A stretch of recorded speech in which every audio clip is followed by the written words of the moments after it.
નમસ્કાર, સ્વાગત છે ગુજરાત ફર્સ્ટમાં સમાચારો સાથે હું છું દીપિકા।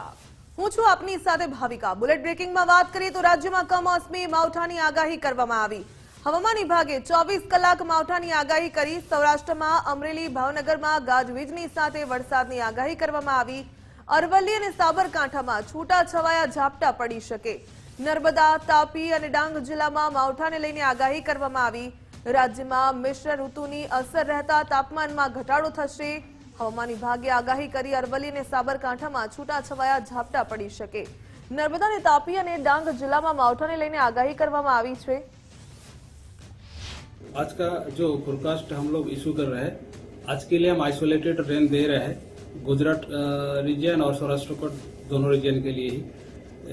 इसके कारण है पास सिस्टम हमारे गुजरात के लिए इम्पोर्टेंट है। अभी एक upper air cyclonic circulation north east Arabian sea off Gujarat coast persist कर रहे हैं between 1.5 kilometre and 3.1 kilometre at above mean sea level.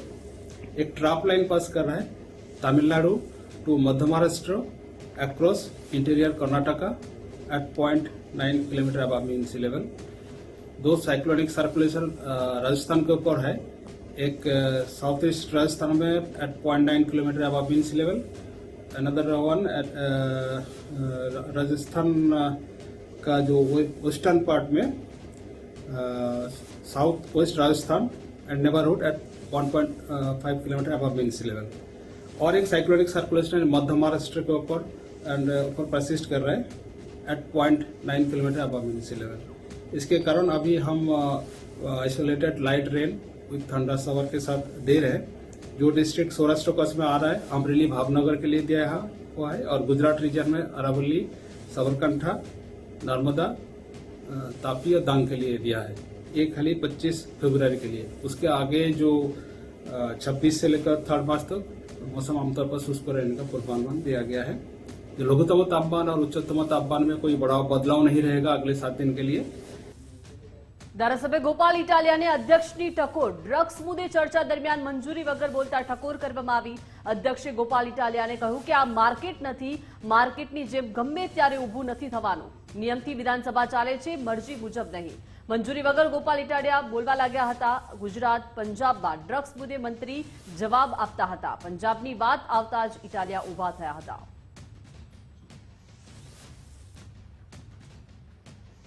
વિધાનસભાના નિયમોનું પાલન કરાવવા અધ્યક્ષનું કડક વલણ। વિધાનસભામાં મહેસૂલ રાજ્યમંત્રીને અધ્યક્ષે પાછા બેસાડ્યા।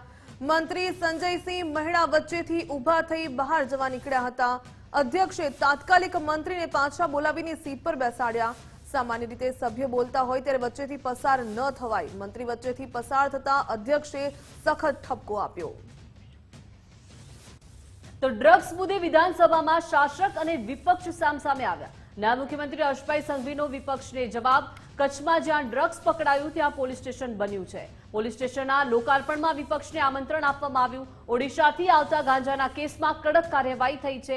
પાંડી બ્રધર્સની જપ્તી સંપત્તિની હરાજી કરાશે।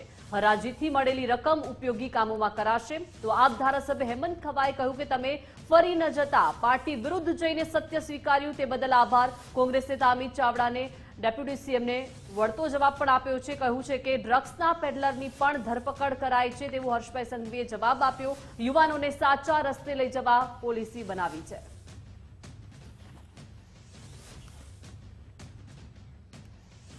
ગુજરાતના ધારાસભ્યો ગિરનાર રોહણ કરશે। ડેપ્યુટી સીએમ હર્ષભાઈ સંઘવીની અધ્યક્ષને રજૂઆત। પહેલા બધાની હાર્ટબીટ ચેક કરવી પડશે। અધ્યક્ષે કહ્યું કે મીડિયાને સાથે રાખીશું તો બધા ઉત્સાહથી ચડશે તેવું પણ ડેપ્યુટી સીએમે નિવેદન આપ્યું। ડેપ્યુટી સીએમ હર્ષભાઈએ કહ્યું કે બધા જ સભ્યો ફિટ છે। એઆઈ સમિટમાં કોંગ્રેસના વિરોધ અંગે ઋષિકેશભાઈ પટેલનું નિવેદન। જણાવ્યું કે કોંગ્રેસે કપડાઓ ઉતાર્યા, હવે કંઈ બાકી રહ્યું છે। ભાજપનો વિરોધ કરતા કરતા હવે દેશનો વિરોધ કરવા લાગ્યા। કોંગ્રેસના ધારાસભ્યએ કહ્યું કે ગલગોટિયા યુનિવર્સિટીનું પણ બોલો। ગૌવંશ મામલે ગૃહમાં અમિત ચાવડાએ પ્રશ્ન ઉઠાવ્યો। ગૌમાતાને રાજ્યમાતાનો દરજ્જો આપવામાં આવે। ગૌમાતાને રાજ્યમાંથી બનાવવા સરકાર પ્રસ્તાવ લાવે। સરકારના પ્રસ્તાવને કોંગ્રેસ પક્ષ ટેકો આપશે।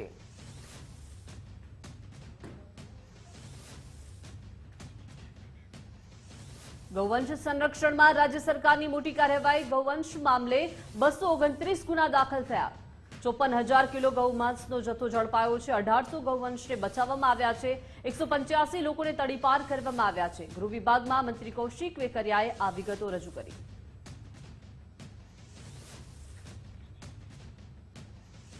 અમદાવાદ શહેરમાં પોલીસ વિભાગની 13 કચેરી ભાડા પર. એ ડિવિઝન કચેરી છેલ્લા 17 વર્ષથી ભાડા પર. થલતેજ પોલીસ ચોકી છેલ્લા 17 વર્ષથી ભાડા પર. ત્યારે સાબરમતી વેસ્ટ પોલીસ સ્ટેશન 10 વર્ષથી ભાડા પર. ગુજરાત હાઉસિંગ પોલીસ ચોકી 17 વર્ષથી ભાડા પર. નાગોરીવાડ પોલીસ ચોકી છેલ્લા 55 વર્ષથી ભાડા પર. કૃષ્ણનગર અને સેજપુર પોલીસ ચોકી 10 વર્ષથી ભાડા પર હોવાનું જણાવ્યું.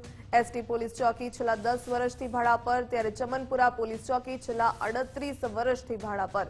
ચારોડિયા પોલીસ ચોકી છેલ્લા 46 વર્ષથી ભાડા પર. ત્યારે હાટકેશ્વર પોલીસ ચોકી છેલ્લા 54 વર્ષથી ભાડા પર. ઓઢવ જીઆઈડીસી પોલીસ ચોકી છેલ્લા 32 વર્ષથી ભાડા પર.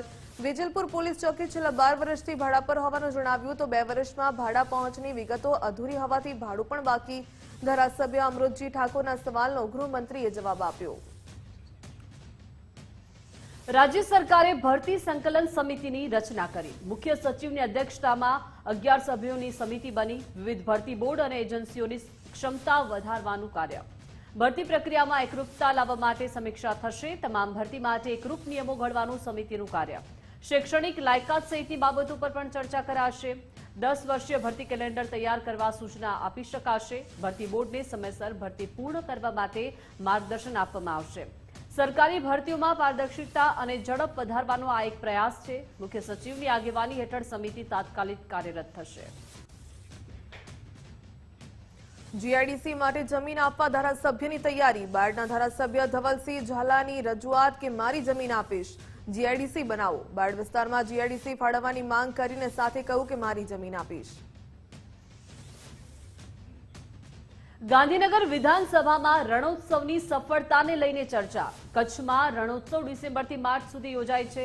વર્ષ 2024માં 8,55,565 પ્રવાસીઓએ રણોત્સવની મુલાકાત લીધી. વર્ષ 2025માં 9,41,637 પ્રવાસીઓ રણોત્સવ જોયો છે. તો 2 વર્ષમાં પ્રીમિયમ મેનેજમેન્ટ ફીમાં પણ 17 કરોડ 6 લાખથી વધુની આવક થઈ છે. ભાજપ એમએલએ પ્રદ્યુમનસિંહ જાડેજાના સવાલ પર મંત્રીએ આંકડા રજૂ કર્યા છે. પ્રવાસન મંત્રીએ લેખિત જવાબમાં રણોત્સવની સફળતા જણાવી.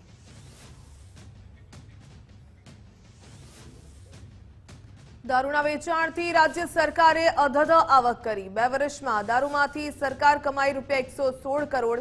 અમદાવાદ ગાંધીનગરની 32 હોટલને પરવાના. સરકારને 116 કરોડ 39,62,900ની આવક થઈ. ધારાસભ્ય ઇમરાન ખેડાવાલાએ પ્રશ્ન પૂછ્યો હતો.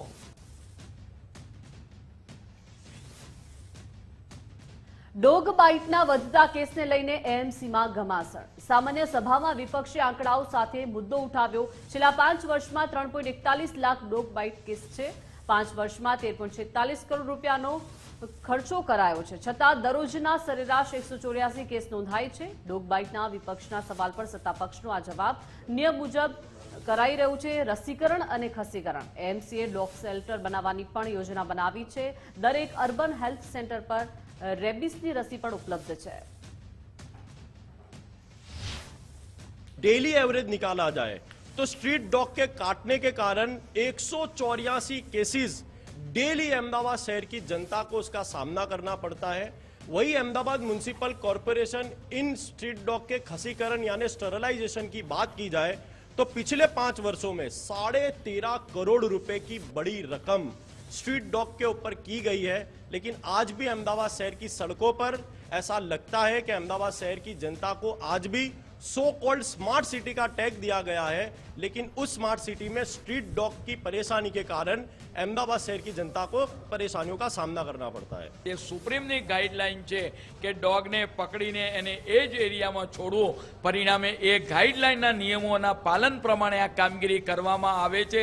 પરંતુ જ્યારે કોઈ ડોગ વધારે એગ્રેસિવ હોય તો આવનાર સમયગાળા દરમિયાન મહાનગરપાલિકાએ 2 પ્લોટ આઈડેન્ટિફાઈ કરી ડોગ શેલ્ટર હોમ કે ભાઈ એ કૂતરા પાદરાને 15 દિવસ સુધી રાખી અને નોર્મલ કઈ રીતે થાય તેના સ્વભાવની અંદર એનો એગ્રીવનેસ કઈ રીતે કંટ્રોલમાં આવે એ માટેના પ્રયત્નો, એના માટેનો ડોગ શોલ્ટર હોમ બનાવવામાં આવશે. આમ નગરજનોની સુરક્ષા પાછળ આ ખસીકરણનો ખર્ચ અને રસી આપવાનો ખર્ચ મહાનગરપાલિકા દ્વારા કરવામાં આવતો હોય છે. ગુજરાત હાઈકોર્ટે ગોગો પેપર પ્રતિબંધ પર સ્ટે આપ્યો. સરકારને વધુ સ્પષ્ટતાની સાથે જવાબ રજૂ કરવાનો નિર્દેશ કર્યો. 16 ડિસેમ્બરે મુકાયેલ ગોગો પેપર વેચાણ પ્રતિબંધ પર સ્ટે મૂકી દેવામાં આવ્યો. તમામ જિલ્લા મેજિસ્ટ્રેટને પ્રતિબંધ અંગે સૂચના જાહેર થઈ. જપ્ત મુદ્દામાલ 20,000ના પર્સનલ બોન્ડ પર મુક્ત કરાશે. ગોગો પેપર મુદ્દે કોંગ્રેસ નેતા શૈલેષ પરમારનું નિવેદન. સરકારી વકીલ ધારદાર રજૂઆત કરવામાં નિષ્ફળ રહ્યા હોવાનું જણાવ્યું. ગોગોથી રાજ્યનું યુવાધન ગેરમાર્ગે દોરાશે. હાઈકોર્ટનો નિર્ણય સૌને શિરોમાન્ય છે. હાઈકોર્ટે ગોગોના વેચાણ પર પ્રતિબંધ પર સ્ટે મૂક્યો છે.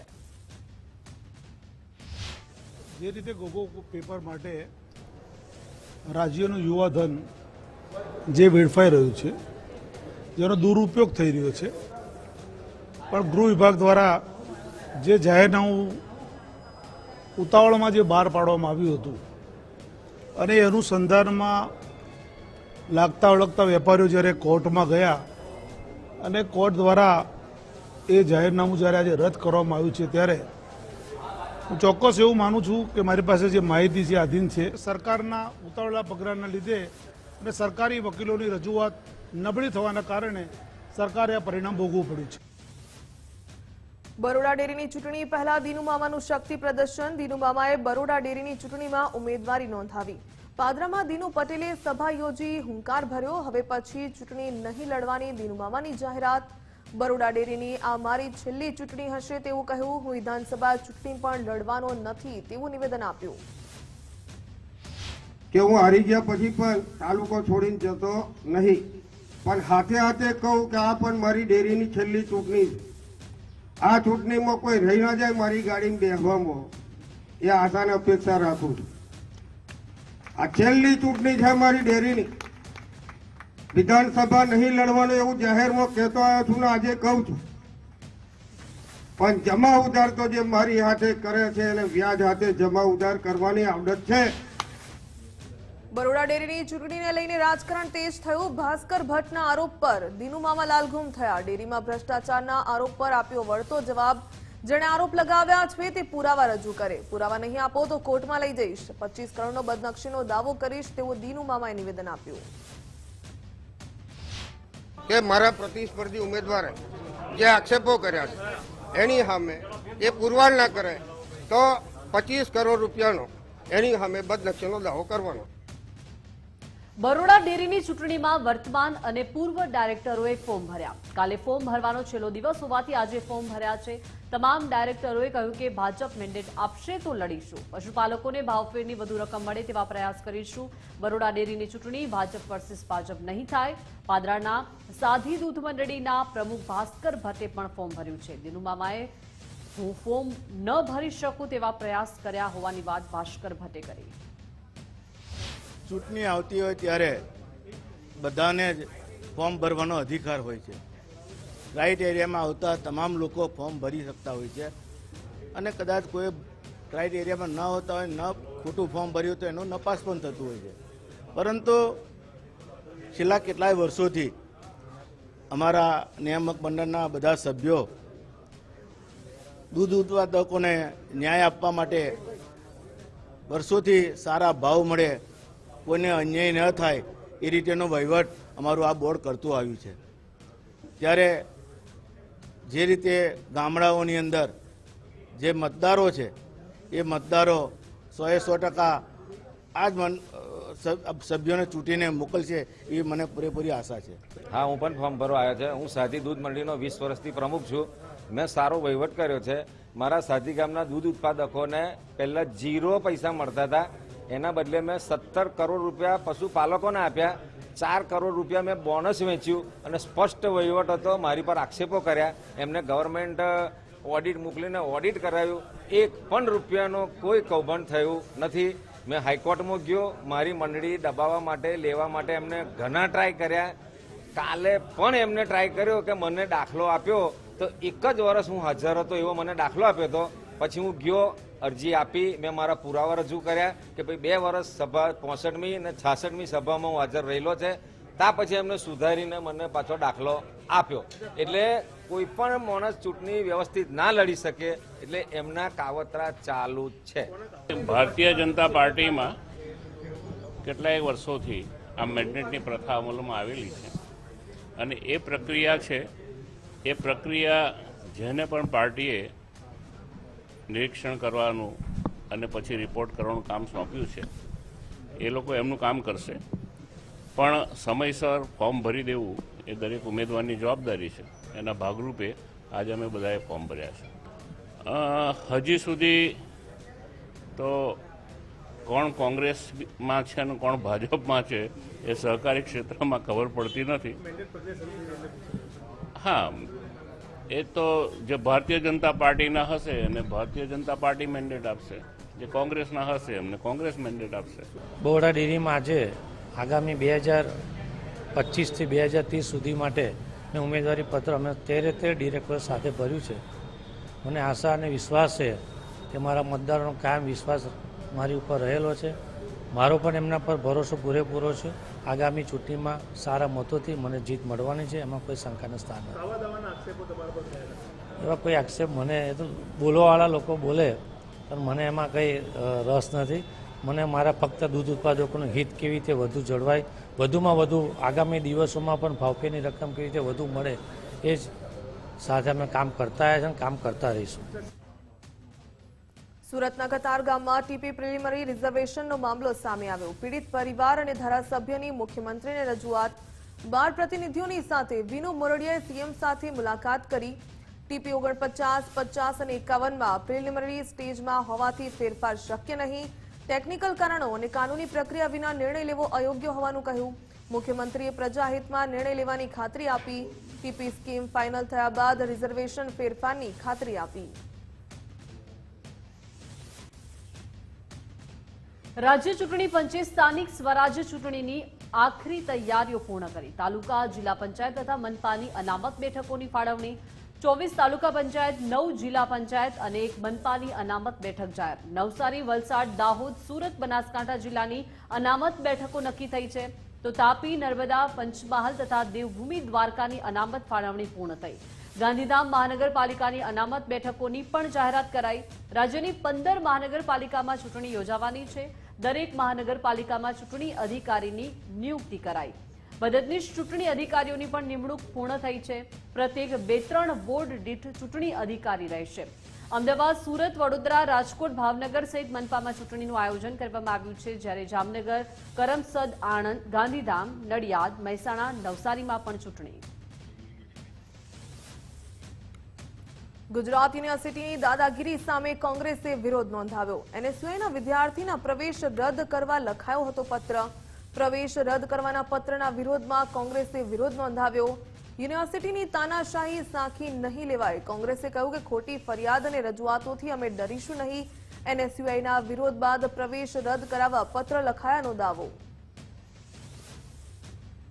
એ ગુજરાત યુનિવર્સિટી કે જેને લોકતંત્રને જીવંત રાખવા માટે અનેક ઉદાહરણ આપ્યા હોય, એ ગુજરાત યુનિવર્સિટી કે જેને લોકતંત્રને જીવંત રાખતું નવનિર્માણનું આંદોલન આપ્યું હોય, તેવી ગુજરાત યુનિવર્સિટીમાં તાનાશાહી બિલકુલ સાચી લેવામાં ના આવે. કોંગ્રેસનો કાર્યકર કે એનએસયુઆઈનો કાર્યકર ડરવાનો નથી. અમે કોઈનાથી ડરવાના નથી. અમે સંવિધાન અને કાનૂન વ્યવસ્થામાં માનનારા લોકો છીએ. તો તમારી કોઈ પણ કેસ, કોઈ પણ એફઆઈ, કોઈ પણ આ પ્રકારની નોટિસ કે આ પ્રકારનું ડર તમે બતાવશો, આવનાર દિવસોમાં અમે વિદ્યાર્થી નેતા તરીકે, પૂર્વ સેનેટ મેમ્બર તરીકે, પૂર્વ એનએસયુઆઈના મહામંત્રી તરીકે, યુનિવર્સિટીના સેનેટ, સિન્ડિકેટ, વેલફેર તમામ વિદ્યાર્થી નેતાઓને ભેગા કરીશું, ધરણા કરીશું, આંદોલન કરીશું, ઉપવાસ કરીશું. પીએસઆઈ અને એલઆરડી પરીક્ષાની સંભવિત તારીખ સામે આવી. 19 એપ્રિલ લેખિત પરીક્ષાની સંભવિત તારીખ. લેખિત પરીક્ષા અમદાવાદ, સુરત, વડોદરા, રાજકોટમાં લેવાશે. ગાંધીનગર, ભાવનગર, આણંદમાં પણ પરીક્ષાનું આયોજન કરવામાં આવ્યું છે. પોલીસ ભરતી બોર્ડે પરીક્ષા માટેની તૈયારીઓ શરૂ કરી.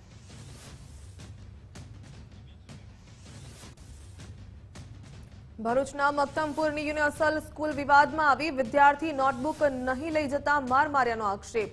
શાળાની શિક્ષિકાએ માર મારતા શરીરના ભાગે ઇજાઓ પહોંચી. માતાએ શરીર ઉપર નિશાન જોતા વિદ્યાર્થીની પૂછપરછ કરી.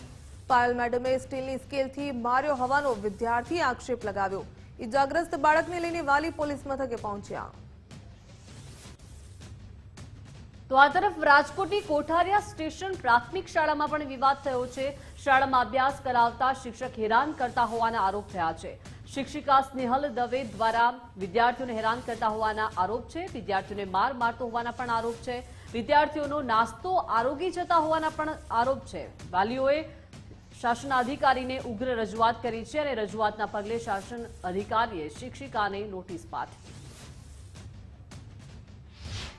શિક્ષિકા ટોર્ચર બહુ કરે છે, છોકરાઓને માર મારે છે. ચાલુ ક્લાસે છોકરાઓને રૂમમાં પૂરી દે છે. પોતે બહાર બેઠા બેઠા મોબાઈલમાં વિડીયો જોતા હોય, લાઈવ જોવે, વિડીયો કોલ ચાલુ હોય. ઘણી વાર તો એવું બન્યું છે કે ચાલુ શાળાએ છે ને શિક્ષક સ્કૂલ છોડીને પણ વયા ગયેલા છે. અહીંયા આપણે 10 દિવસ પૂરતા બોલાવેલા હતા એમને, તો 10 દિવસ પછી અમને 3 મહિના થઈ ગયા, જે કોઈ લેવા તૈયાર નથી. જે શાળામાં ભણાવતા હતા અહીંયા એ લોકો નથી લેતા. માંગણી કે ટીચરને જ્યાં હતા અહીંયા પેલા પાછા સંભાળી લે એમ.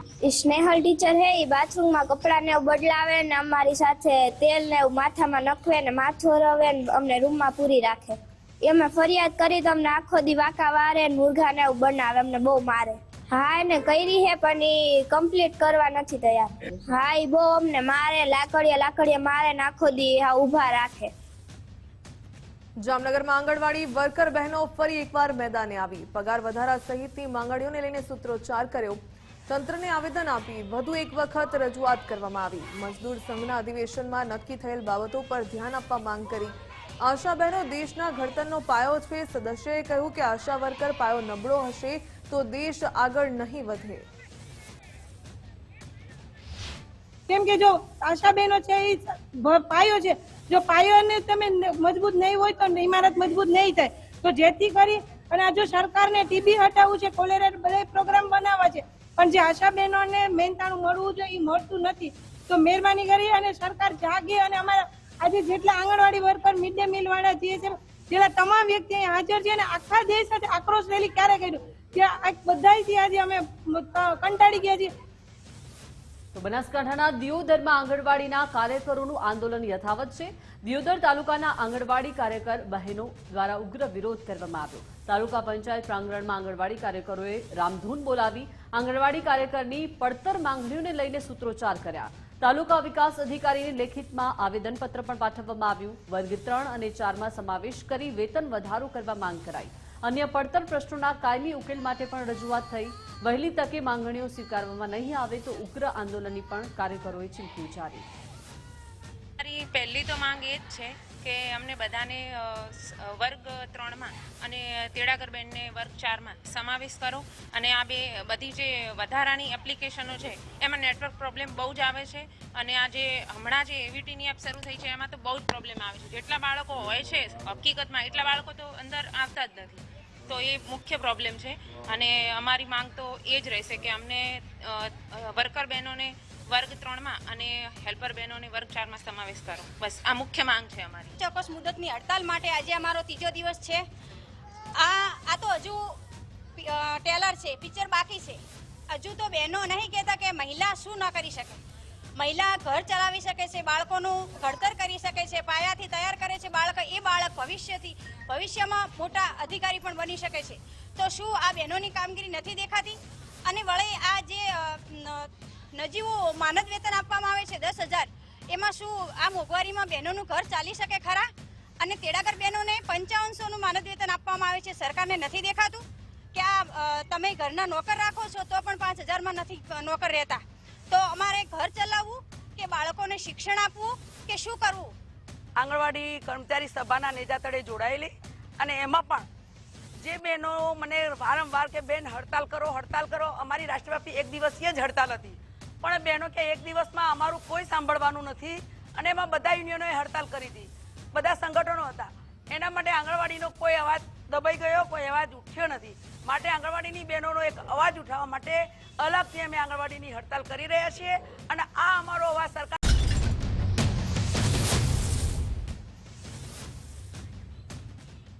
Welcome back. સમાચારમાં આગળ વાત કરીશું રાજકોટની રાજદીપ સોસાયટીમાં સ્થાનિકોએ વિરોધ નોંધાવ્યો છે. આડેધડ ખોદકામ અને રોડ રસ્તાને લઈને લોકોને ભારે હાલાકી થઈ રહી છે. મોટી સંખ્યામાં સ્થાનિકોએ રોડ પર બેસીને ચક્કાજામ કર્યા. સ્થાનિકોએ થાળીઓ વગાડીને વિરોધ નોંધાવ્યો છે. રાજકોટના મવડી વિસ્તારની અંદર 40 ફૂટ જે રોડ આવેલો છે ત્યાં અત્યારે સ્થાનિકો દ્વારા વિરોધ કરવામાં આવી રહ્યો છે. થાળી વેલણ વગાડી અને સાથે આ રોડ છે તે બંધ કરી અને વિરોધ કરવામાં આવ્યો છે. રામધૂન પણ બોલાવવામાં આવી રહી છે. એ રીતના સ્થાનિકો દ્વારા જે પ્રાથમિક પ્રશ્નો છે તેને લઈને વિરોધ કરવામાં આવી રહ્યો છે. શું વિરોધ છે તમારો? આ રોડ રસ્તા બાબતનો મારો વિરોધ છે. કઈ પ્રકારની તકલીફ છે? કેટલા ટાઈમથી તકલીફ? અમારે 1 વર્ષથી આ રોડની અમે અનેક વાર રજૂઆત કરીએ છતાં પણ કાંઈ રસ્તાનું કઈ સમસ્યા નિરાકરણ આવતું નથી. ખોદી નાખ્યો છે શું? નહીં ખોદેલ નથી પણ રસ્તો જ સારો નથી. પાણીની લાઈન નાખી છે એ અમે આની પહેલા વિરોધ કર્યો ત્યારે રોડનું કીધું કે પાણીની લાઈન ડીએન લાઈન પડી જાય એટલે અમે 10 દિવસની અંદર અમે ડામર રોડ કરી દેશું. તો ડીએન લાઈન પડી ગઈ છે અને 15-20 દિવસ થઈ ગયા પણ હજી કોઈ જાતનું આવ્યા નથી. એક વખત હમણાં આની પહેલા આ રોડ ઉપર સબવાયની નીકળી સબ પડી ગયું. એટલી ખરાબ તકલીફ છે આ રોડ ઉપર. અને આ વિસ્તારનો મેઇન રોડ આ છે. બધાના આ જ રોડ ઉપર ચાલુ પડે. એક જ મેઇન રોડ છે આ વિસ્તારમાં. કેટલા સમયથી આ તકલીફ છે? 1.5-2 વર્ષથી અમારે આ જ તકલીફ છે. એમને રસ્તો ખરાબ છે ને પાણી ભરાય છે બધે ને વાહન વ્યવહાર બધું અટકી જાય છે એટલે ટ્રાફિક ફૂલ થાય છે એટલે છોકરાઓ બહાર નીકળી શકતા નથી અને ફૂલ ટ્રાફિક થાય છે અને રસ્તો બહુ ખરાબ છે તો છોકરાઓ પડે રોજની આ જ તકલીફ છે રોજની. અને રસ્તાના પાણીનો સરખો નિકાલ નથી ને તો ઘરમાં ગોઠણડું પાણી આવી જાય છે. બરાબર, જે લોકો ત્યાં નજીકમાં ઘર છે, સ્ટાર્ટિંગમાં જે લોકોના ઘર છે એ લોકોને તો અતિશય તકલીફ પડે છે. ઘરમાં પાણી આવી જાય તો એ પાણીનું શું કરવાનું એમ. વર્ષ દિવસ ત્યાં છે જો બધાયની પાછળ જ આ રોડ કરવો તો લાઈનો નાખવાની જરૂર શું હતી? ખોદીને અત્યારે રોડ બનાવ્યા પછી લાઈન નાખવા માટે પાછું ખોદી નાખે તો ડામર કરવો જ નતો તો પછી હંધાઈની પાછળ કરવો તો પાછળ જ લાઈનો પછી જ નખાય ને તો પેલા વર્ષ દિવસ શું કરવાની લાઈનો નાખી દીધી. છેલ્લા 1-1.5 વર્ષથી આ પ્રકારની પરિસ્થિતિ છે કે રોડ રસ્તાની હાલત ખૂબ જ બિસ્માર છે. રોડ બનાવ્યા બાદ ફરી એક વખત ખોદી નાખવામાં આવે છે લાઈનો નાખવા માટે, ફરી એક વખત જે રોડ બનાવવાની જરૂરિયાત છે તે નથી કરવામાં આવતી અને એના પરિણામે સ્થાનિક લોકોને અકસ્માત સહિત અનેક મુશ્કેલીઓ પડી રહી છે. કેમેરા પર્સન દેવજી રંગાડિયા સાથે ગૌતમ બેડા, ગુજરાત ફર્સ્ટ, રાજકોટ. ગીર સોમનાથના વેરાવળમાં મજદૂર સંઘ મેદાને આવ્યો. પોતાની પડતર માંગણીઓને લઈને રેલી યોજી. પ્રાંત કચેરી સુધી રેલી યોજીને આવેદનપત્ર આપ્યું. પીએફની રકમ વધારવા, મેડિક્લેમ આપવા માંગ કરી. જો માંગ નહીં સંતોષાય તો આંદોલનની ચીમકી ઉચ્ચારી. हमारी जो है EF 95 जो पीएफ का जो अनुदान है वो यानी काफी आजादी के बाद से ही कभी 100 रुपया मिलता है, कभी 200 रुपया मिलता है और अभी जो है फिलहाल 2026 में 1000 रुपया मिल रहा है.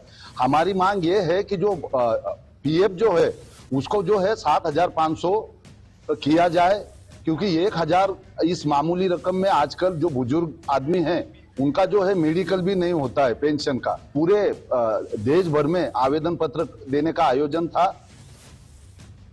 તો કચ્છ જિલ્લામાં શ્રમિકોના હિત અને હકોને ધ્યાનમાં રાખીને ભારતીય મજદૂર સંઘ દ્વારા આવેદનપત્ર આપવામાં આવ્યું. શ્રમિકોને પડતી વિવિધ સમસ્યાઓ, વેતન, સુરક્ષા, કાયમી નોકરી, પીએફ, ESI જેવી સુવિધાઓ અને શ્રમ કાયદાના અમલ અંગેની માંગણીઓ સાથે જિલ્લા કક્ષાએ રજૂઆત કરાઈ હતી. જિલ્લાના વિવિધ ઉદ્યોગોમાં કાર્યરત મજૂરો લાંબા સમયથી કેટલીક મૂળભૂત સુવિધાઓથી વંચિત છે. ખાસ કરીને કોન્ટ્રાક્ટ આધારિત કામદારોને યોગ્ય વેતન, સમયસર પગાર ચૂકવણી, સુરક્ષા સાધનો અને આરોગ્ય સુવિધાઓ અંગે મુશ્કેલીઓનો સામનો કરવો પડી રહ્યો છે. આ મુદ્દાઓને લઈને ભારતીય મજદૂર સંઘ દ્વારા શ્રમિકોના હિતમાં સજાગતા દાખવી આવેદનપત્ર પાઠવવાનો નિર્ણય લેવામાં આવ્યો હતો. જો યોગ્ય કાર્યવાહી ન થાય તો આગામી દિવસોમાં વધુ આંદોલનાત્મક કાર્યો કરવા માટે પણ તેમણે ચીમકી ઉચ્ચારી છે. સમસ્યા એવી છે કે અમારે ભારતીય મજદૂર સંઘ અખિલ ભારતીય રાષ્ટ્રીય અધિવેશન જગન્નાથપુરી ઓડિશામાં યોજાયેલ, જેની અંદર જે મજદૂરોની સમસ્યા છે એને લઈ અને દરેક જિલ્લાના કલેક્ટર કચેરીએ આવેદનપત્ર આપવાનું નક્કી કરેલ. જેમાં મુખ્ય સમસ્યા એવી છે કે જે સ્કીમ વર્કરો છે, જે કેન્દ્ર સરકારે અને રાજ્ય સરકારે જે બજેટ જાહેર કર્યું છે એમાં જે સ્કીમ વર્કરોને લાભ થવાના હતા એવી કોઈ જાહેરાત કરવામાં આવેલ નથી. એક તો એના બાબતે વિચારણા કરવામાં આવે અને યોગ્ય જાહેરાત કરવામાં આવે, એક તો એ માંગણી છે. સાથે સાથે મધ્યાહન ભોજનનો જે કોન્ટ્રાક્ટમાં લઈ જવાની પદ્ધતિ છે તે અટકાવવામાં આવે. આંગણવાડી અને આશા વર્કરના જે બહેનો છે એને 10,000 અને 5,000 જેવો પગાર આપવામાં આવે છે એને સરકારના નિયમ મુજબ પગાર આપવામાં આવે. ઈડરના બરવાવ રોડ પર કોલ સેન્ટર વિજિલન્સના દરોડાનો મુદ્દો ઉઠ્યો. કોલ સેન્ટર ઝડપ્યા બાદ તપાસ માટે એસઆઈટીની રચના કરાઈ. ત્યારે હિંમતનગર ડીવાયએસપી અતુલ પટેલની અધ્યક્ષતામાં એસઆઈટી તપાસ કરશે. એસઓજી પીઆઈ ડીસી પરમાર અને સાયબર પીઆઈ બીપી ડોડિયા તપાસ કરશે. ઇન્ટરનેશનલ કોલ સેન્ટર મામલે અગાઉ એસઓજીએ તપાસ શરૂ કરી હતી. અમદાવાદના 10 આરોપીની એસએમસીએ સ્થળ પરથી ધરપકડ કરી હતી. 21 આરોપીઓની સામે ઈડર પોલીસ સ્ટેશન ખાતે નોંધાયો હતો ગુનો. ફ્રી લોન વેરિફિકેશન અને એગ્રીમેન્ટના નામે ડોલરમાં છેતરપિંડી. એસઆઈટીની તપાસમાં મોટા ખુલાસાઓ થવાની સંભાવના. ઈડરને બદલે હિંમતનગર સ્થિત અધિકારીઓને તપાસ સોંપાઈ. સ્ટેટ મોનિટરિંગ સેલની ટીમ દ્વારા ઈડર તાલુકા વિસ્તારના ગંગાજળ મિનરલ વોટર પ્લાન્ટ જે બરવાવ રોડ ઉપર આવેલ છે ત્યાં એક કોલ સેન્ટર નો કેસ કરવામાં આવેલ છે. એમાં હકીકત એવી છે કે જે કોલ સેન્ટર છે એમાં વિદેશમાં ખાસ કરીને કોલ્સ કરીને એમની પોતે પેડ લોનની લાલચ આપીને જુદી જુદી રીતે વેરિફિકેશન ફી, લોન એગ્રીમેન્ટ ફીના નામે $50 થી $200 સુધી એ વિદેશીઓ પાસેથી ખાતામાં લેતા હતા અને ત્યારબાદ એ રકમને અંદર વહેંચણી કરતા હતા. કાલે સ્થળ પરથી કુલ 10 આરોપીઓની ધરપકડ કરવામાં આવેલી છે અને એમની પાસેથી કુલ 20,33,190નો મુદ્દામાલ, જેમાં મોબાઈલ 40 નંગ છે, લેપટોપ 12 નંગ છે અને વિવિધ અન્ય સામગ્રી કરીને કુલ 20 લાખનો મુદ્દામાલ રિકવર કરવામાં આવેલો છે. અને ઈડર પોલીસ સ્ટેશનમાં આ બનાવ અનુસંધાને ભારતીય ન્યાય સંહિતાની કલમ 316(2), 319(2), 318(4), 61 તથા આઈટી એક્ટની કલમ 66C અને 66D મુજબ ઓફેન્સ રજીસ્ટર કરવામાં આવ્યો છે. હાલ 10 આરોપીઓની ધરપકડ કરવામાં આવેલ છે અને બાકીના 11 આરોપીઓ વોન્ટેડ દર્શાવવામાં આવેલ.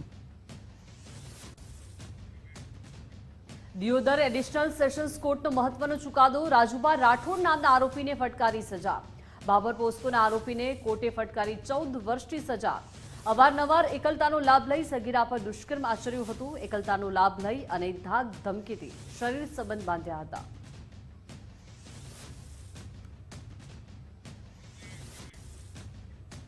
લીંબડી હાઈવે પર ખાનગી ટ્રાવેલ્સમાં મહિલાની સાથે છેડતીની ઘટના બની. અજાણ્યા વ્યક્તિ અને કંડક્ટર પર છેડતીનો લાગ્યો આક્ષેપ. વિરોધ કરતા મહિલાને માર મારીને બસમાંથી ફેંકી દીધાનો પણ દાવો. મહિલાએ લીંબડી સિવિલ હોસ્પિટલમાં પ્રાથમિક સારવાર લીધી. ત્યારબાદ પીડિત મહિલાએ રાજકોટ પહોંચી ત્યારે સારવાર લીધી અને પીડિત મહિલાએ રાજકોટ પહોંચીને લીંબડી પોલીસનો સંપર્ક કર્યો. આ એમએલસી વર્દીના આધારે હાલ જે છે લીંબડી પોલીસ દ્વારા ત્યાં લેવામાં આવેલું છે અને ખાનગી બસ કઈ હતી અને એની શું વિગતો છે એ બાબતેની હાલની તપાસની તજવીજ ચાલુ છે અને જે ઈજા પામનાર જે છે એમની ફરિયાદ લેવા માટે થઈ અને પોલીસ જે છે તજવીજ હાલ હાથમાં ધરી.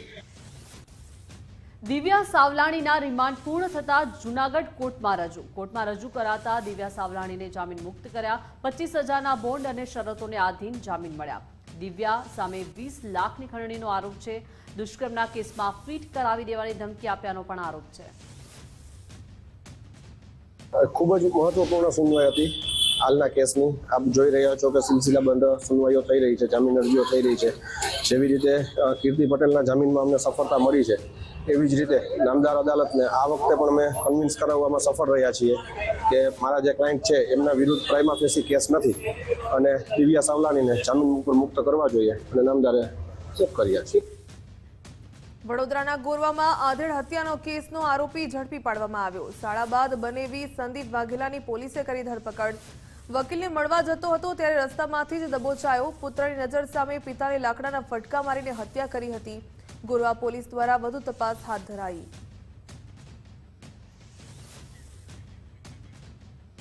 તો આ તરફ વડોદરાના મકરપુરામાં અકસ્માત સર્જનારા પોલીસ જવાનની ધરપકડ કરવામાં આવી છે. મકરપુરામાં અકસ્માત સર્જનાર નશેબાજ પોલીસ જવાન ઝડપાયો છે. વડોદરા પોલીસે એસઆરપી જવાન રાજેશ કુમાર પાંડવ સામે 2 ગુના દાખલ કર્યા છે. અકસ્માત અને દારૂના પોઝિશનનો ગુનો દાખલ કર્યો છે. આરોપી પોલીસ જવાન ગાંધીનગર એસઆરપીમાં ફરજ બજાવે છે. હાલમાં વડોદરામાં એસઆરપી ગ્રુપ 9માં તાલીમ માટે આવ્યો હતો. પોલીસે એસઆરપી જવાનની કારમાંથી દારૂની બોટલ પણ જપ્ત કરી છે. આરોપી પોલીસ જવાન દારૂ ક્યાંથી લાવ્યો તે અંગે સવાલ. રાજકોટના જંગલેશ્વરમાં મેગા ડિમોલિશન ઓપરેશન પૂર્ણ થયું. જંગલેશ્વર વિસ્તારમાંથી કુલ 1489 ગેરકાયદે બાંધકામો દૂર કરાયા. આજી નદીના પટમાં 55,000 ચોરસ મીટરમાંથી 992 દબાણો હટાવાયા. ટીપી રોડની 33,750 ચોરસ મીટર જમીન પરના 497 બાંધકામ જમીનદોસ્ત કરાયા. કુલ 360 કરોડ રૂપિયાની કિંમતી જમીન દબાણ મુક્ત કરાવવામાં આવી. ડિમોલેશન માટે 1512 મેન પાવર અને 281 મશીનરીનો પણ ઉપયોગ થયો. વિસ્થાપિત થયેલા 873 પરિવારોને વૈકલ્પિક આવાસ ફાળવવામાં આવ્યા. રાજકોટ મહાનગરપાલિકાના જે ઝોન વોર્ડ નંબર 16 છે એમાં જે જંગલેશ્વર વિસ્તાર જે આવેલો છે એનું અમે 23 તારીખે સવારે 7:30 થી અમે ડિમોલિશન શરૂ કર્યું. જે એ વિસ્તારમાં એન્ક્રોચમેન્ટ રિમૂવલ જે શરૂ થયું એ સાંજે 7 વાગે પૂર્ણ થયું. એ દિવસે પહેલા દિવસે 1119 જેવા અનધિકૃત દબાણો દૂર થયા. બીજા દિવસે 24 તારીખે 7 વાગ્યાથી 7:30 વાગ્યાથી સવારે શરૂ થયું તો સાંજ સુધીમાં જે રિમેઇનિંગ તમામ દબાણો હટાવવામાં આવ્યા. આ આખી જે અમારી દબાણોની હટાવવાની કામગીરી થઈ એની અંદર ટીપી રોડની અંદર આવતી જમીનનું ક્ષેત્રફળ 33,750 ચોરસ મીટર એટલું ખાલી થયું છે. અને આજી પટનો જે નદીનો વિસ્તાર છે એ 55,000 ચોરસ મીટર જમીન એ ત્યાંની ખાલી થઈ છે.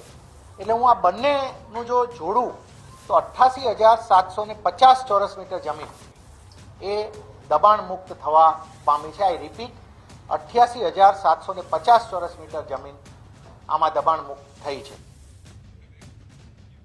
ગીર સોમનાથના ઉનાના વાશોજ ગામમાં પણ ડિમોલિશનની કામગીરી કરાઈ. ગ્રામ પંચાયત નજીક વહીવટી તંત્ર દ્વારા ડિમોલિશનની કામગીરી થઈ. પોલીસના ચુસ્ત બંદોબસ્ત વચ્ચે દબાણ દૂર કરવાની કામગીરી કરાઈ.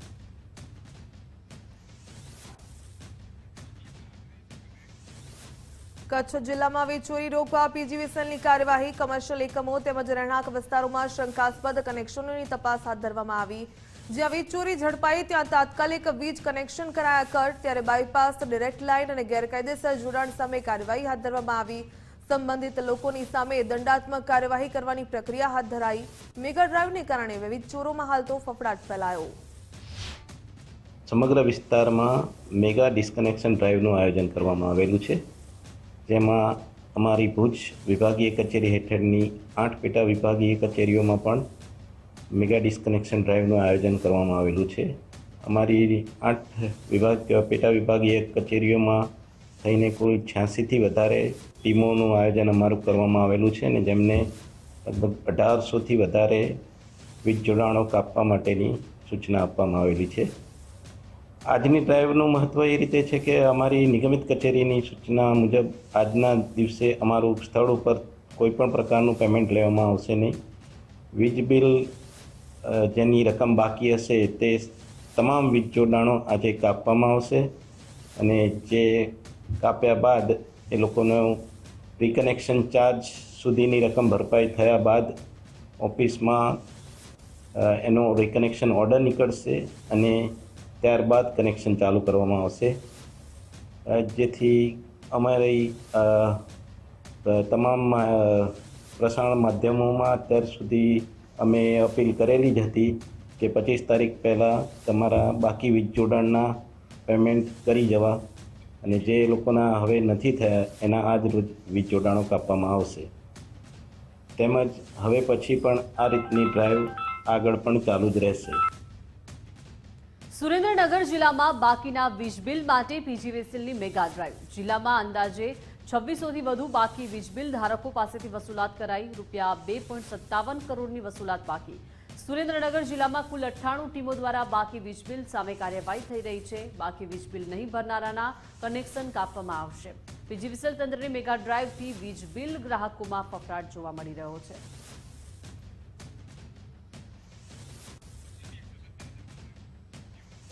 જામકંડોરણામાં સરકારી તંત્રની ઘોર બેદરકારી સામે આવી. દરબારગઢમાં જૂની મામલતદાર કચેરી બની ખંડેર. જર્જરિત અને બંધ પડેલી જૂની કચેરીમાં ધૂળ ખાતા દસ્તાવેજ જોવા મળ્યા. વર્ષો જૂનો મહત્વનો સરકારી રેકોર્ડ ધૂળમાં રઝળતો જોવા મળ્યો.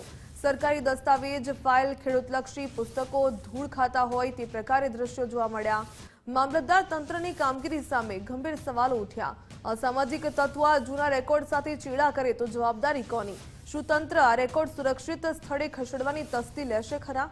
સંવેદનશીલ રેકોર્ડનો આવારા તત્વો દુરુપયોગ કરે તો કાર્યવાહી કરાશે કે કેમ?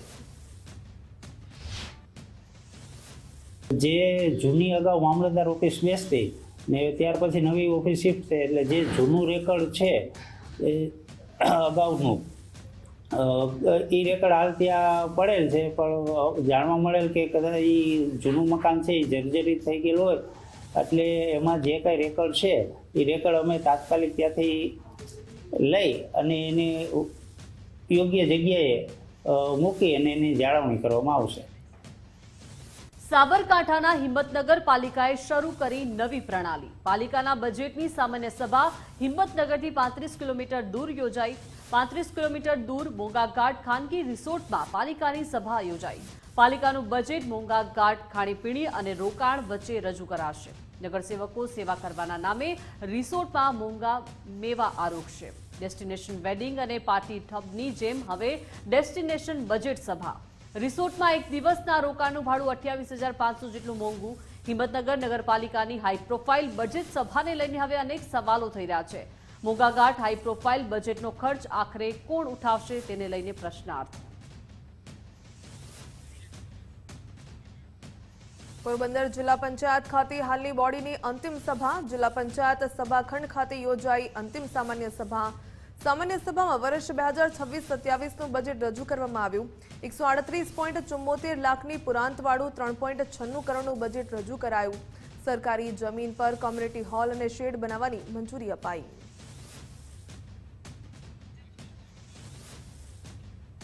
અરવલ્લીના મેઘરજમાં લગ્નની લાલચ આપી યુવતીનું શોષણના આરોપ થયા છે. રાયગઢના યુવક વિરુદ્ધ મેઘરજ પોલીસમાં ગુનો નોંધાયો છે. લગ્નનો વિશ્વાસ અપાવી અવારનવાર શરીર સુખ માણ્યાની પણ ફરિયાદ થઈ છે. આરોપીએ 27 દિવસ સુધી યુવતીને વિવિધ રાજ્યોમાં ફેરવી હોવાના પણ આરોપ છે. રાજસ્થાન, જમ્મુ કાશ્મીર, ઉત્તરાખંડ સહિતના અનેક જગ્યાએ ફેરવી હોવાના પણ આરોપ છે. યુવક ભિલોડા ખાતે તાલુકા પંચાયતમાં ટેકનિકલ આસિસ્ટન્ટ છે. લગ્નની વાત કરતા આરોપીએ ધમકી આપી ઇનકાર કર્યો. યુવતી અને પરિવારને જાનથી મારી નાખવાની પણ ધમકી આપ્યાના યુવતીએ આક્ષેપ કર્યા છે. મેઘરજ પોલીસ દ્વારા ગુનો દાખલ કરી વધુ તપાસ શરૂ થઈ. કચ્છના રાપર પોલીસે એલઈડી લાઇટ ધરાવતા વાહનોની સામે કાર્યવાહી કરી. રાપરમાંથી પસાર થતા વાહનો સામે કાર્યવાહી કરવામાં આવી. પેસેન્જર વાહનો અને નંબર પ્લેટની સામે ઝુંબેશ હાથ ધરાઈ. 3 પેસેન્જર વાહન ડિટેન કરીને દંડ ફટકારવામાં આવ્યો.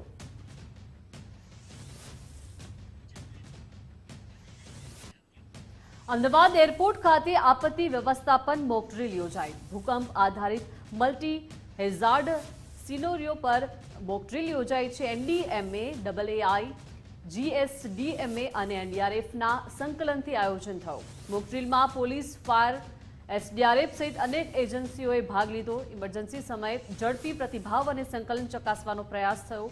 જાનમાલ અને ઇન્ફ્રાસ્ટ્રક્ચર સુરક્ષા માટે પણ સજ્જતા જોવા મળી. મજબૂત કરવાની કવાયત આપત્તિ સમયે સંદેશા વ્યવહાર હોય રિસ્પોન્સ સિસ્ટમનું પણ મૂલ્યાંકન થયું.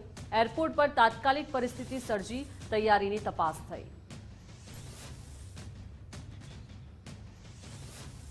દાહોદના ગરબાડા પોલીસની શાંતિ સમિતિની મીટિંગ. ડેપ્યુટી ડીવાયએસપી એમ કે સ્વામી અને પીઆઈ SM રાદડિયાની અધ્યક્ષતામાં મીટિંગ. ગામના વેપારીઓ, સરપંચ, આગેવાનો અને નેતાઓની સાથે યોજાઈ બેઠક. હોળી અને ધૂળેટીના તહેવારને લઈને કાયદો વ્યવસ્થા જળવાય તે માટે મીટિંગ કરાઈ. ભાઈચારાથી શાંતિપૂર્ણ માહોલમાં તહેવાર ઉજવવા અપીલ કરાઈ. ડીવાયએસપી દ્વારા હેલ્મેટ પહેરવા તેમજ કાયદાનું પાલન કરવા સૂચના આપી.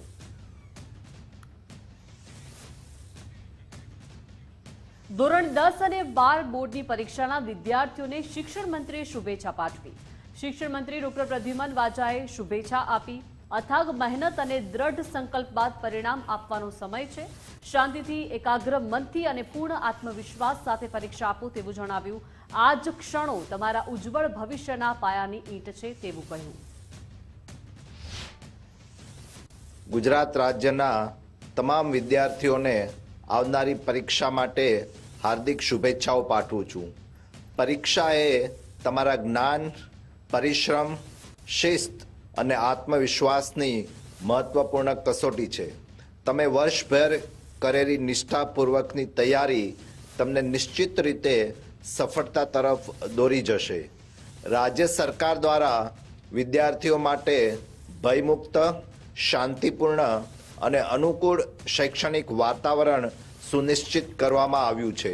તમામ વિદ્યાર્થીઓ માનસિક રીતે સ્વસ્થ રહી માતા પિતા, ગુરુજનોને પ્રણામ કરી અને ભગવાનના આશીર્વાદ લઈ સંપૂર્ણ આત્મવિશ્વાસ અને એકાગ્રતા સાથે પરીક્ષા આપે એવી મારી આપ સૌને વિનંતી છે. આવતીકાલથી ધોરણ 10 અને 12ની બોર્ડની પરીક્ષાઓનો પ્રારંભ થઈ રહ્યો છે. ત્યારે જિલ્લા શિક્ષણ વિભાગ દ્વારા સમગ્ર જિલ્લાને અમરેલી અને સાવરકુંડલા એમ 2 ઝોનમાં વહેંચીને 48 કેન્દ્રો પર વિશેષ વ્યવસ્થા કરવામાં આવી. વિદ્યાર્થીઓને મુશ્કેલી ન પડે તે માટે દરેક કેન્દ્ર પર નજીકના પીએચસી સેન્ટરના નંબર પણ રાખવામાં આવ્યા, જેથી કોઈપણ મેડિકલ ઇમરજન્સીમાં વિદ્યાર્થીઓને તાત્કાલિક સારવાર મળી રહેશે. તેમજ સુરક્ષા અને તકેદારીના ભાગરૂપે અમુક કેન્દ્રો પર વન અધિકારીઓની પણ નિમણૂક કરવામાં આવી.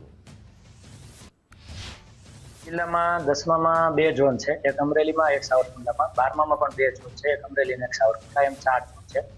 કુલ આપણા અમરેલી જિલ્લામાં 48 કેન્દ્રો છે અને તેમાં 10મામાં લગભગ 19,500 જેવા વિદ્યાર્થીઓ, 12 સાયન્સની અંદર 1,635 જેવા વિદ્યાર્થીઓ અને 12 સામાન્ય પ્રવાહની અંદર 10,400 જેવા વિદ્યાર્થીઓ આપણા પરીક્ષા આપવાના છે. તમામ વ્યવસ્થાઓ પરિપૂર્ણ થઈ ગઈ છે, તમામ ઓર્ડરો થઈ ગયા છે. તકેદારી ભાગરૂપે અમુક કેન્દ્રોમાં ક્લાસ 1 2 અધિકારીઓની નિમણૂક પણ થઈ ગઈ છે. તમામ વ્યવસ્થાઓ થઈ ગઈ છે, તમામ જાહેરનામા પણ થઈ ગયા. એએમસીની રેવન્યુ કમિટીમાં જીવદયા સંસ્થાઓને ટેક્સમાં રાહત આપવા માટે મહત્વપૂર્ણ મુદ્દો ચર્ચાયો હતો. ચેરિટી કમિશનર કચેરીમાં રજીસ્ટર એવી જીવદયા સંસ્થાઓને ટેક્સ માફી આપવા અંગેનો પ્રસ્તાવ કમિટી સમક્ષ રજૂ થયો. શહેરમાં પ્રાણી કલ્યાણ માટે કાર્યરત સંસ્થાઓને આર્થિક રાહત મળે અને તેમની સેવા વધુ અસરકારક બને તે હેતુથી ટેક્સ માફીનો ફોર્મ્યુલા તૈયાર કરવામાં આવ્યો છે. રેવન્યુ કમિટીમાં થયેલી ચર્ચા બાદ આ ટેક્સ માફી સ્કીમને વધુ વિચારણા અને મંજૂરી માટે સ્ટેન્ડિંગ કમિટીમાં મોકલવાનો નિર્ણય લેવાયો છે. હવે સ્ટેન્ડિંગ કમિટીના નિર્ણય પર સમગ્ર મામલો નિર્ભર રહેશે.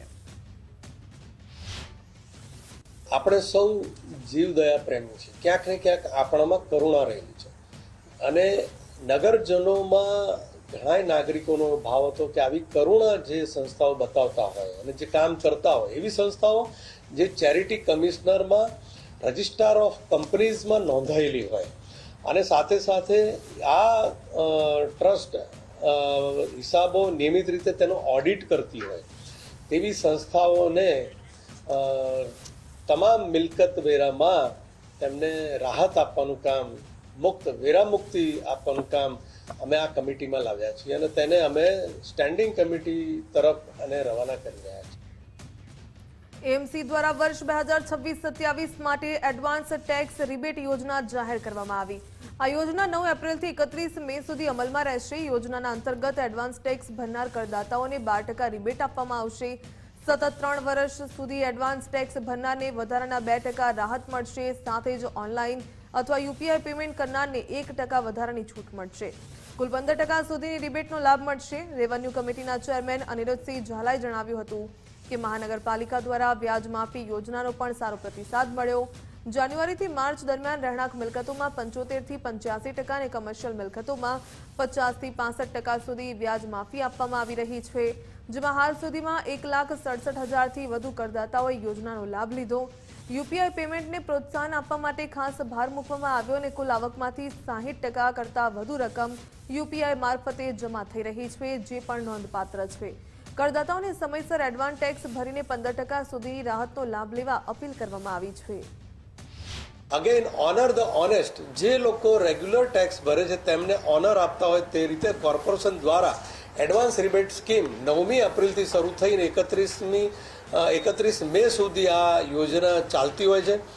આ યોજનામાં જે લોકો એડવાન્સ ટેક્સ ભરશે આ સમયગાળામાં તેમને 12% રિબેટ આપવામાં આવશે અને સતત 3 વર્ષથી જે ટેક્સ પેયર એડવાન્સ રિબેટ સ્કીમનો લાભ લેતા હોય તેને વધારાના 2% અને યુપીઆઈ પેમેન્ટ ઓનલાઈન પેમેન્ટ જે ટેક્સ પેયર કરશે તેને 1% વધારાનો, એમ કુલ મળીને 12%થી લઈને 15% સુધીની એડવાન્સ